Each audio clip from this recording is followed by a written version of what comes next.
Hello everyone, welcome to the Bowtie Breakdown. I'm Garry Morin, the Bowtie Guy, and today I am here in Cranston, Rhode Island with my friend Steve Hawes from Primary Residential Mortgage. Steve, thanks for letting us stop in today and bring all the equipment. I know you're busy, kind of interrupting the office here, so thank you for that. Oh, thanks for having me. Appreciate it. So today, Steve and I are going to talk about some market conditions and give you an update of what we're seeing from both buyers and sellers.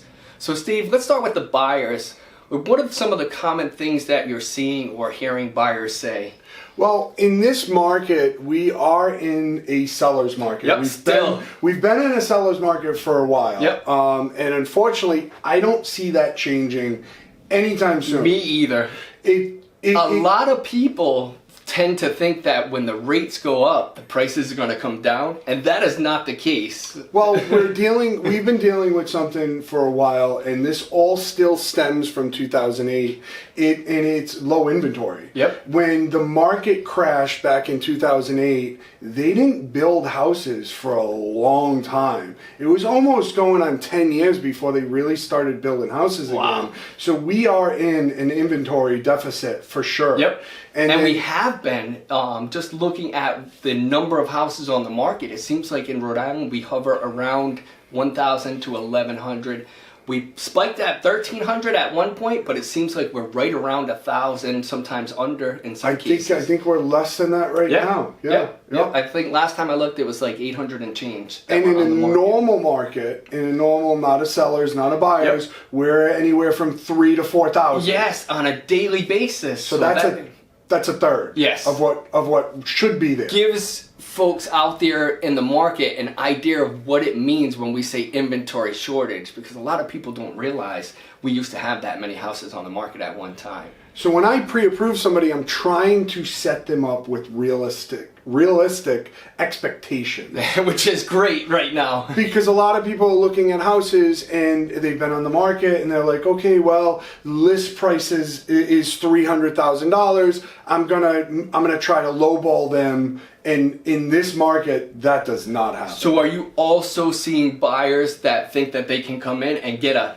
quote-unquote deal on a property? Unfortunately, that's just in this market. That's just very far and few between. Exactly. That's usually my first conversation with a buyer is, listen, that's an asking price, but you got to be expected to come higher. There's no such thing as a deal right now. Well, I work with a lot of real estate agents doing what I do with mortgages, and what I'm seeing a lot of listing agents do is they're listing properties for less than what they actually think the property's going to sell for, because what that's doing, it's driving more people into the property to get more excitement about the property, to get more offers on the property, and then they get to pick the best one. Yes. So I actually am one of those realtors. I use that strategy with my sellers. I just recently did it on a property in Connecticut.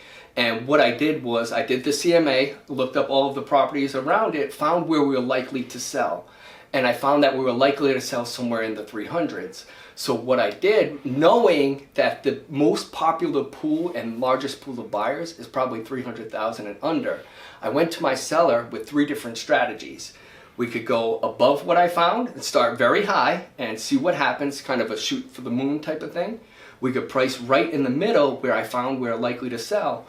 Or we could do a Jedi mind trick and price the house at $299,000, knowing full and well we're probably not going to accept an offer at $299,000. But what we did was we held an open house that first weekend, had well over 200 people come.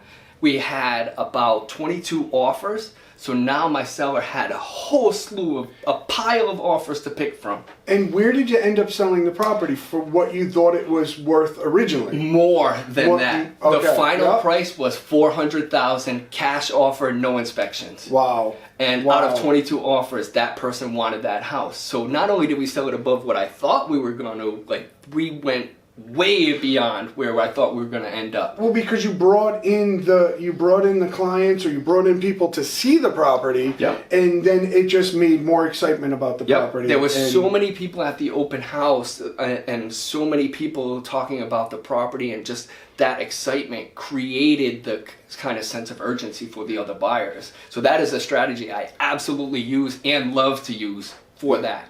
And when I'm working with my pre-approved buyers, sometimes I feel bad saying, hey, you know, I know you want to be somewhere around here, but this is what's going to win you this property, or at least what I think is going to win you this property.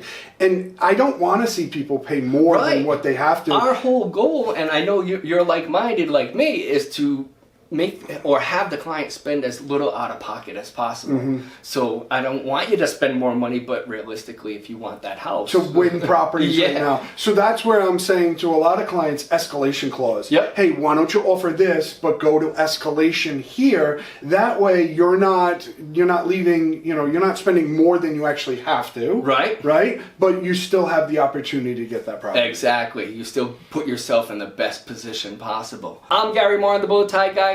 We'll see you next time.